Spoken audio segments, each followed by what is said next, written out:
Who could potentially be this year's T. Higgins, a guy who was drafted outside the top 20 receivers last year, but finished as wide receiver 4 in points per game in 2024. George Pickens is my guy this year that I think really fits a lot of the T. Higgins mold. He's going at 50.3 in average draft position right now, and I think there's a lot of similarities, starting with they're both playing with an alpha, right? George Pickens was the alpha last year in Pittsburgh.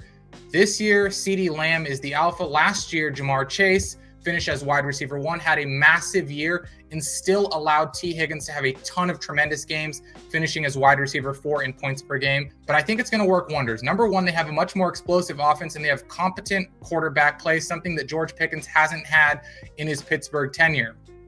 Secondly, playing with that alpha receiver. That's totally fine if you have a wide receiver 2 in an explosive offense with a quarterback who's going to throw for a lot of yards. And George Pickens is a guy who's going to stretch the field vertically, give you some of those big time shots while CeeDee Lamb is, drawing safety coverage in the middle of the field. But I think he's so explosive, so talented, so young that when he doesn't have all the defensive coverage, he doesn't have the safety help over the top on his side of the field every single time. I think that lets George Pickens absolutely feast. If you've got a guy that is being drafted outside the top 20 to 25 at the receiver position and you think he can finish top 5 or top 10 in points per game, let me know what you think in the comments below and like and subscribe.